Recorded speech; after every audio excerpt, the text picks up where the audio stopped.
We did our original one last week. Let's see if we can keep it up with the sequel, or whether we're Oh, going to crash Christ. and burn. Is it going to be Empire Strikes Back or Mean Girls 2? I think we should go for more Toy Story 2. That's a really good sequel. Hello, welcome back. This is I did a Jonathan Ross there. Real Ramblings? This is Real Ramblings, and I'm Tom. And I can't speak properly, apparently. And I'm Jack. We are a couple that just love talking movies, and it just seemed like the next logical step to put them into podcast form. This episode, we're chatting all about the history of sound, and we're answering your questions at the end that we put on our Instagram page, so stay tuned for that. And if you want to keep up to date with all of our going on, then just please check out our Instagram. Just search Real Ramblings, where we post our quick reviews for the movies that don't make it into a full podcast episode. And I also just want to say thank you to everyone that's listened, watched, liked, shared us so far. It's quite nice and surreal seeing people listening to us in the car and stuff like that. So no, yeah, we really appreciate it. Like Jack said, we literally 20 minutes ago got out of seeing The History of Sound. And for it focuses on Paul Mescal's character of Lionel and Josh O'Connor, his character David, as they meet whilst Josh O'Connor is playing the piano, and they bond over their love of song. And really, it's all about the power of song and music.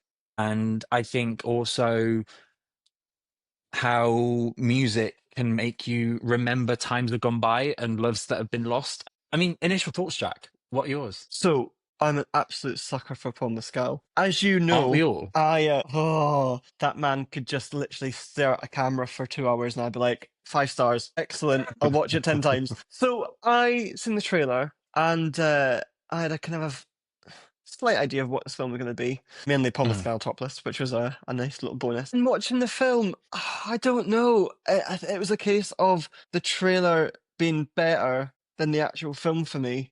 Really? I enjoyed it. Don't get me wrong; it was a nice film, but as I'll explain later in the podcast, I just felt a little bit empty. I didn't really feel what I feel like I should have been feeling. I get that. I think I kind of felt a similar way. I mean, for me, I was really excited by the trailer, kind of like yourself. And again, I am a massive Paul Mescal fan. I love him in After Sun, love him in All of the Strangers. I'm one of the few that do enjoy Gladiator 2, but maybe that's just because I love the first one so much and I love Paul Mescal. So it seemed perfect for me. I've loved a lot of his films, so I was very excited to see this one. Very excited to see him playing the gay. Yeah, no, I wouldn't say a gay character, a queer character again, really. Queer, yeah. But for me, I liked this film, but it wasn't until the end scene that it all clicked into place for me. And I was like, okay, I do like this film. And there were times when I felt a bit, like you say, just a bit empty by the whole thing and wasn't really sure what to think and where the story was going. But the end scene for me made me appreciate it. And I think I do like it. Yeah, see, this is where we differ completely. But I feel like it'd be going to a bit of spoilery territory. So I'm going to save my thoughts.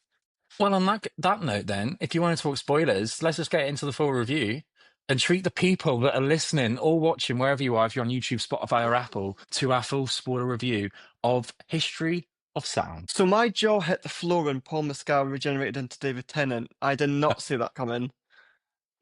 I joke. No, sorry, I loved the bit when Billy Piper turned up. I thought that bit was stunning. Loved that bit. We don't need that for a Paul Mescal film. So the story, what did you think of the story? I mean, I've watched a few reviews of this today whilst on break from work, and I read a few things saying that they felt it was slow and just meandered along the place. I mean, what do you think of the story? So I purposely didn't read reviews because I was busy at work, unlike some people.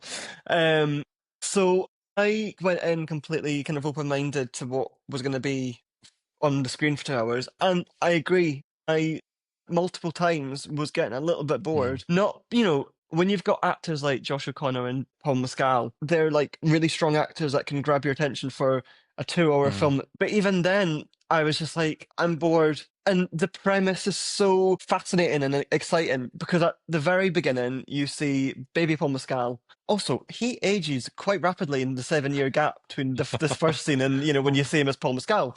That's puberty doing overtime.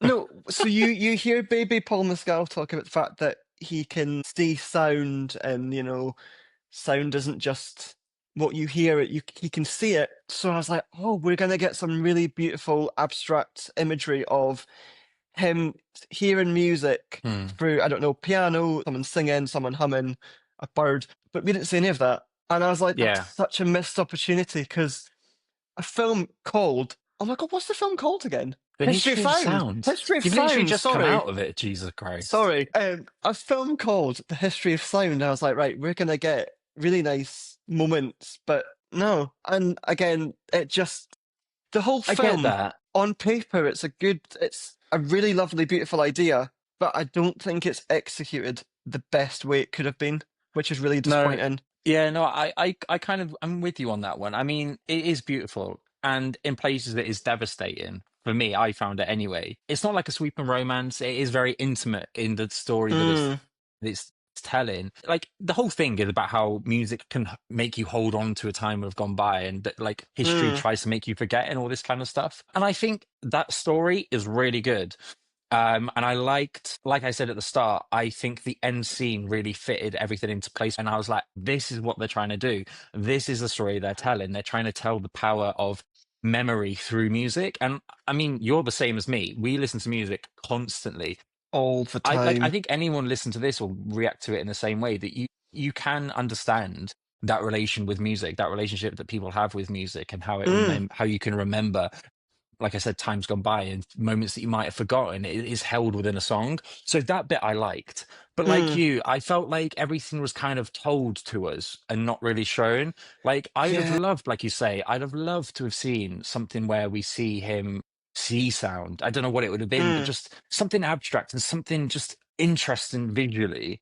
But even then, I still don't feel like, yeah, okay, he sings. Yeah, okay, he was a choir master. Yeah, okay, he did this stuff with music. And yeah, okay, he likes the piano. mm. But I didn't feel that he had such a strong relationship with music, if that makes sense. It felt like just you and I, and maybe that's what they were trying to tell, is it is within you and I. But I felt it should have been a bit more. I don't know. Yeah, I mean, I'm not expecting. I don't think a film like this would work when you see every 2 seconds music Mm, notes flying out of his mouth or whoever he sees. But I feel that they could have done it. They could have attempted to have a bit of imagery that captures the music that's leaving someone and then him kind of yeah, getting having that strong reaction to it. And like you said, I never really felt like he was passionate about music. But I yeah. don't know, I just something just didn't click the way I think the film was intending it to click. If that makes sense. No, completely. I completely with you on that. I think, I mean, moving on to characters, because I think my next point does kind of link into the two lead characters. I'm with you on the fact that I don't think it all clicked into place to make the perfect Mm, film and tell the story that they wanted to tell in a perfect way. I loved Paul Mescal. I think Paul Mescal is one of them actors that can be really well cast, but mm, then 2 months later be horrendously miscast. For instance, and I think you're gonna be surprised at what I say here, but oh Paul God. Mescal, All of Us Strangers, perfect. In After Sun, perfect. It's some of the most beautiful performance. In this, I think he was the strongest of the lot. This is his film. Mm, He is so intimate and so beautiful, and I did really care for his character, even regardless of the points that I've already made. But he's also one of them actors that, for instance, Gladiator 2, I love that film because it's just a guilty pleasure for me. But he was miscast in that role. And I'm even going to yeah. probably say, now I've thought about it a few weeks, I think he was miscast in Hamlet. When you compare What? his role, and I didn't believe him as William Shakespeare. When you compare his performance in that to Jesse Buckley, I just found him extremely weak. But then you see him in this film, and After Sun and All of Us Strangers, which I think he portrays a really intimate character and really beautiful emotions. You have Josh O'Connor, and again, he was the weakest part for me in this film. I just did not Mm, engage with his character, and I didn't believe the relationship between the two at all. no, I'm with you. I'm shocked about Hamlet. Hamnet, by the way. That's well, you've been keeping that under wraps, and I'm I glad you I have I, been because I didn't know how to break it to you because I thought we'd end up breaking up. it could be on the cards because you've just completely destroyed Paul Mescal. No, no, no, no, no. Paul Mescal is one of the greatest actors of our generation. I Yeah, genuinely I'm gonna believe that, take and my AirPods out and leave. I will watch him in anything. I really will because I just love him. And Mm. that's not to say that his performance in Gladiator 2 and Hamlet weren't great. They were great performances, but I think he was a miscasting in the roles. There were other actors that suited it better. Don't ask me to name one because I can't give you one, but there are other actors I think could have given more to that role in the same way that Jesse Buckley did. Yeah, I this is such a tangent because we're talking about this film, but I'm just want to mention Hamnet.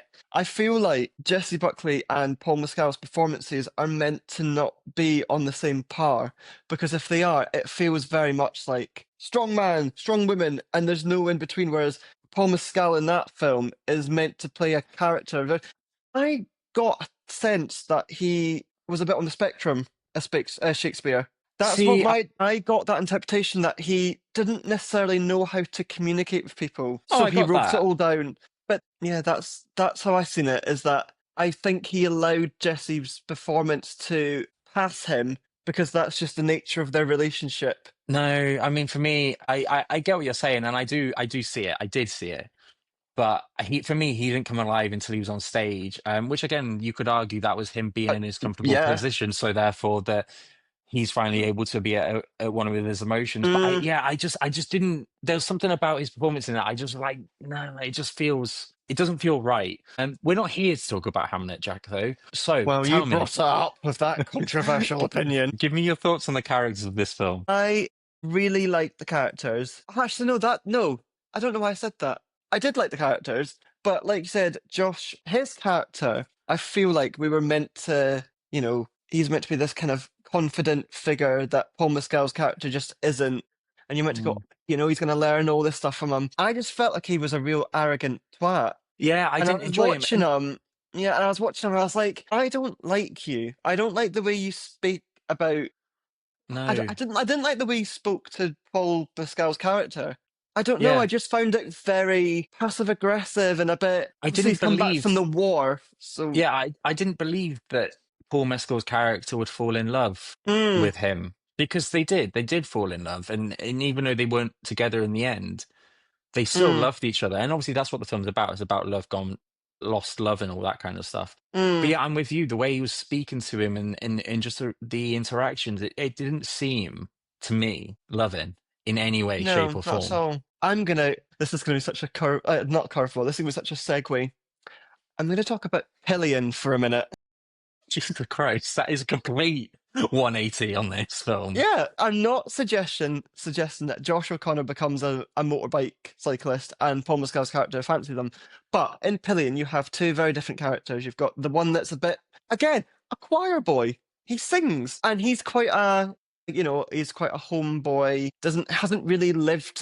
Hasn't really experienced life. And then you've got this Mm, other character who has experienced life, is a bit more sure of himself, but mm, in the film has moments of you see him being like, oh, actually, you genuinely do like this character. You actually love him at mm. some points. Whereas in this film, back to History of Sound, I never ever saw those moments of Josh's character really, really likes Paul Mescal's character Yeah. until at the end on with the recording. I'm like, that could have had more impact if we'd seen little glimpses of like a look to Paul Mescal's character, or it just something. No, 'Cause I'm I never bought their relationship. completely with you. It was that end scene that even though yeah, that end scene just clicked the whole film into place for me because I was like, that's what was missing from this film, and I was like, finally, we've got that relationship. I've Mm, got that. I believe it. But yeah, throughout it was just so unloving, and it was meant to be more intimate. It wasn't meant to be, oh, you're my boyfriend. Let's go and sleep together and days on end and go to a campsite like they do in Pillion and just do it with each other's boyfriends. It was never meant to be that. It was meant to be more intimate and just this. They've bonded over this love of music, over their love of yeah. folk music, which I appreciate. But I just did not believe it at all. And that scene in the house with Josh O'Connor's ex-wife, again, it was powerful. I believed it. I thought Paul Mescal was very good in Mm, that scene. But because I didn't believe in that relationship, I just didn't care for what was happening. And it was weird because I wanted to care. mm. I don't know what went wrong there, but I just didn't believe it. Felt like it was rushed. Like you Mm, see these two characters meet in a bar, they have a little sing song, and they have a look together. And I feel like they should have gone separate ways. And then they meet again, and it's like a montage of them being at the bar, and slowly but surely, because obviously at that time, homosexuality, being queer, was completely not on the table. Like that, you know, you could end up in jail or be killed. I feel like it moved too quick to kind of be like, right, these two characters like each other. Right, next scene, get them in bed. And I'm like, it just feels a bit like we're missing out on the really fine details of these two navigating life where they cannot be together, but See, yet they jump into bed. I'm completely opposite on you on that actually. Even Oh though I my don't believe their goodness. relationship, I liked the fact that we weren't bogged down in homosexuality is bad, you can't be together, because we see that all the time. We see it all the time. We don't need that. Mm, I just love the fact that you don't see that out. I mean, you see it in the character really of his wife. She clearly knows, and I got the vibe that she was a bit angry, and obviously she was trying to hurt Paul Mescal in a way, but she knew that they loved each other. And I just found it very refreshing actually watching a film set in this time period where it wasn't necessarily accepted, it just wasn't a big deal to the mm. outward community. It was more about these characters and their relationship, and that is one thing that I did appreciate about this story. Well, there we are then. I love it. I love it when you're just like, I'm not even going to say another point. Well, you're wrong. Okay. um, what did you think of the look of this film then? Because it was very, I mean, very early on in the film, I felt like I couldn't see anything. I don't know. Were you the I was the same? same. Thought, do I need to clean my glasses? Is that why I can't see anything? And I was like, because in this film you have scenes where it's like rich in color and it's it Mm. feels quite folktale kind of ish. Mm. And then you've got scenes where obviously in the time period they've not got switches, they've not got Google's asking, they can ask them to put the lights on. But I just felt like I was like, I cannot see anything that's going on. Lighting is so important, and especially when it's set in this time period where you don't have much. You only have light by candle or by sun, and I Mm. just felt like it was just, it kind of ruined it for me. And I'm not, I hate those people that goes, I can't see this film. Like Game of Thrones, the final series, you can barely see it, which is true. Mm. I'm not gonna defend that, but I'm like, oh come on, it's atmospheric. This one is just like, no, there's no need to be that dark, and the colors be so muted that I'm like, this is Yeah. boring. Well, comparing it to Hamnet again, which obviously I feel is very similar in Mm, its like Hamnet is quite folklore in its approach to the storytelling, but like it's visually. got Paul Mescal in it. Yeah, exactly. And like, but the greens in that are so vibrant. They pop and Mm, everything. It's so beautiful and rich with color. Whereas in this one, yeah, okay, there's moments where they're in the forest and I'm like, it's all white, and I felt how yeah. cold they would be, and I thought that stuff was beautiful. But it's the stuff inside, and like Mm, like every now and again throughout this film, I was just like, it just feels lifeless. And yeah. I'm really sad that I didn't enjoy much of this film really, because I really wanted to. I really wanted to love the story. I really like I listen to music constantly, and this for me was a real letdown because I really wanted to just have a movie that kind of explained in a really beautiful, great way how I feel about music and all that kind of stuff. And I felt like I didn't. I agree completely with what you said there, actually. This whole film is all about celebrating how music can make you feel and how music can literally take you back to years gone by. In this case, a scene takes the main character back 60 years. Mm, And in a film that's trying to celebrate all that, looks so moody. No, not even moody. It looks so dull. yeah. And I'm like, all the celebrating of music, and it just felt really lifeless. And I was like, a film with this kind of concept, I shouldn't be thinking this looks boring. It should Mm, be rich with colours and, even if a scene's dull and low lit, maybe when the music plays, there's a bit of life that gets brought into these dark rooms just to show mm. how music can warm up an area, and you know that sort of thing I would love to have seen. I mean, that might have been a nice way to visualize him seeing music and all this kind of stuff as Yeah. well. There's so many missed opportunities. Yeah, I think this could have been a much stronger, more powerful film. But I felt like they tried to go too Massively. far down. They tried to go too far down the um, indie arty house Mm, movie, that it just kind of fell flat for me in almost every single way, apart from Paul Mescal, because I thought he was perfectly cast in this film, Yeah, absolutely perfect. And just whilst we're mentioning Paul Mescal again, I thought his voice was great because one thing I did like about this film insane. is the fact that when there was music and when there was people singing, they weren't necessarily perfect. Because sometimes I hate it when Mm. you're watching when a film like this, the music is obviously it's meant to feel real. You're meant to feel like you can feel what they're feeling. And sometimes in films, it annoys me when the characters can sing perfectly because I'm like, well, instantly I know that they've had music training. You can hear the Whereas in auto tune this, as well. yeah. Whereas in this, Paul Mescal, I felt like, yeah, okay, he's probably had training, but there was a bit of realism to his voice. Mm. And I thought his music, his singing was beautiful. And that is one thing that I liked. What did you think of the music within the film? Found the use of music really clever. So right from the beginning, before the film even starts, is you see all the companies that have, created the film, blah blah blah, blah, and it's in silence. To the point I was like, oh my God, this film's broken. And a film all about sound and music. The Mm, soundtrack's barely there. And there's so many moments and long scenes where it is just all you can hear is the actor talking and at some point mm, singing. That I was like, this is really clever because actually when they start singing, that's when you really you go you tune in on it and you properly it makes you go, okay, this is different.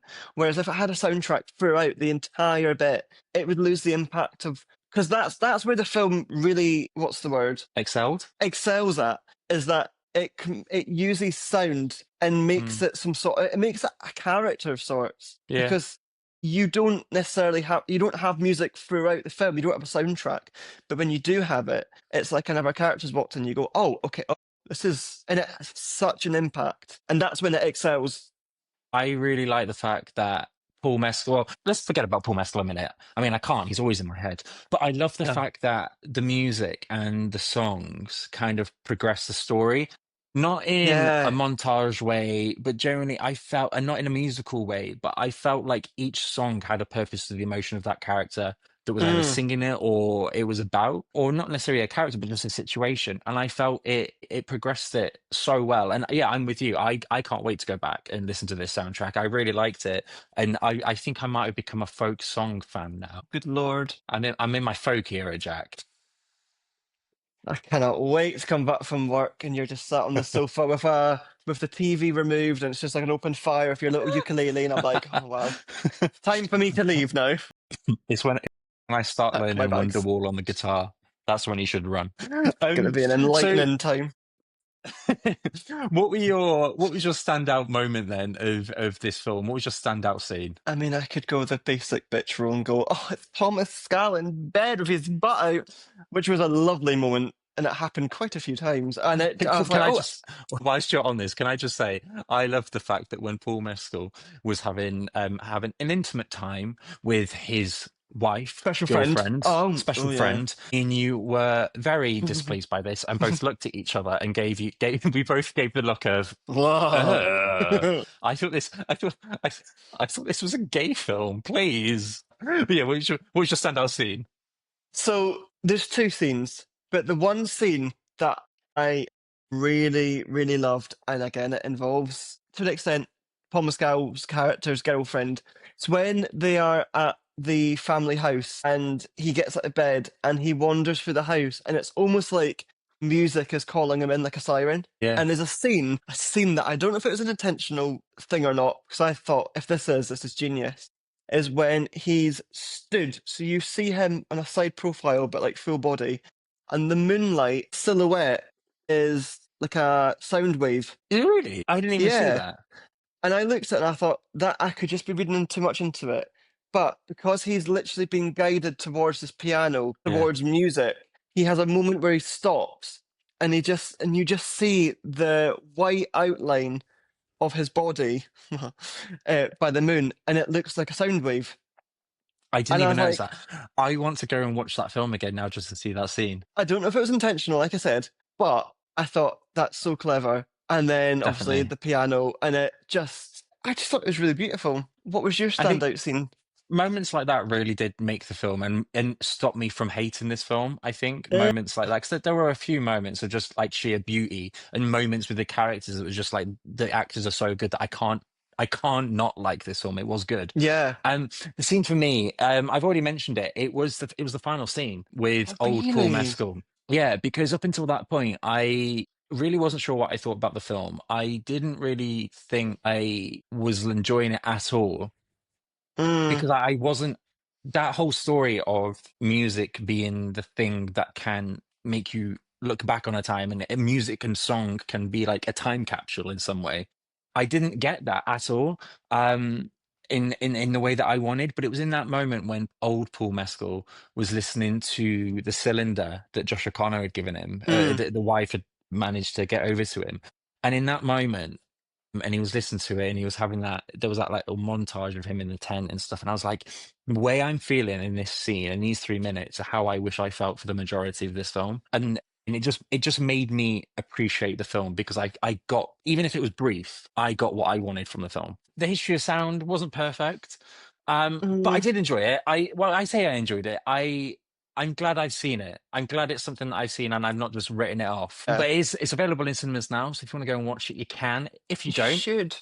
if we've put you off, I'm sorry. One thing I mentioned though at the start is over on Instagram at Real Ramblings. I put out a poll the other day just to get some questions in. Earlier this week, they obviously announced the nominations for the Oscars, and well, Ash wanted to get our reactions on them. I won't do all of them, but I was going to read some out to you, Jack, and see what you thought. I know you're going to be happy with one of the films that's been nominated for short film live action.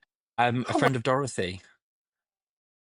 Isn't that such a beautiful Miriam. film? Such a beautiful film. So good. Like, I love Miriam Margolyes, but seeing her in that type of role in that kind of story is, oh, I love that. No, same. I mean, we did a quick review over on our Instagram as well, so you can go over and go over to our Instagram now and check that out as well. But it's beautiful, and it's one of them short films that I left wanting more, and Yeah. it could easily become a full-on feature. It was a very beautiful film, and I really hope that wins.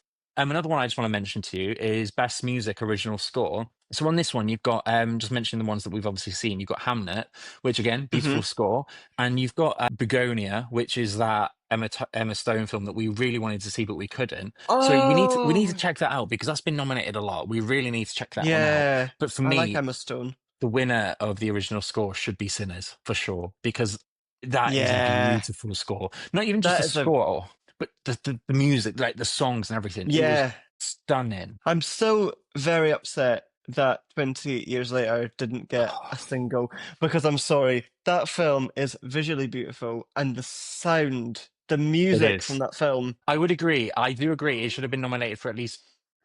I'd say it should be nominated for Best Picture, if I'm honest, 28 years later. Yeah, Like genuine or cinematography, it yeah, was beautiful. But when it comes to score, I would say I think Sinners is the outright winner of last year has to because win. purely because of just how it's celebrated that culture and the music. It was so good. 10 out of 10. And the other one I just wanted to get your reaction on was Best Picture. So on this one thing that surprised me, but it doesn't surprise me, it's a very Oscars film. Marty Supreme's been nominated for Best Picture. And do you know what? Really? I can see that winning. It's a very Oscar film. I can see it winning. But also for me, I mean, it's no Mm. surprise that the one that I want there to win is Sinners. I think it's so deserving. Mm, Because like I think I said it in last week's podcast, is Sinners just completely it's a film that no studio would ever make, and they just let the director do it, and it was the yeah. director's vision. Everything was the director's vision, and I think it was just a perfect film. I have no faults for that film. I think it's perfect, and it's a once in a generation kind of film. It's so good. Well, the impact when that film came out, everyone was talking about it. So I don't feel like I've seen a film, apart from the Bone Temple, if I'm honest, make such a massive reaction because when it No, came out, like I same. said, it was like a once in a generational film, and it was such a bold, daring film that, like I said, I when I was watching it, I was like, oh my god, I can't believe that was Yeah. included in it, and oh god, they could have they could have pulled it back, but they were like, nah, we're going further, and it's all the better for it. And it's just More stunning. films should be taking risks. The music, the story, the cast, everything so good. The direction, everything. It was just, if you Yeah, haven't seen it, then you've obviously been living watch under it. a rock because you need to watch it. And the second question I just wanted to ask though is this one is so obviously aimed at me, but this is from Joe, our friend Joe, and he said, which Danny Boyle movie would you not recommend and why? For anyone that hasn't learnt yet, I am a massive Danny Boyle fan. I adore everything that that man has put out. So this question is like, you don't ask me this question. But Absolutely yeah, not. so Jack, what would be your film that you wouldn't recommend of his? So I think I can tell. we I know what yours is. we last year so I've not watched all of his films. I'm going to put my hand up and say I've not. And we watched them all, and I really enjoyed most of them. But the one film that bored me to bejesus was A Life Less Ordinary. The concept of it is actually really clever.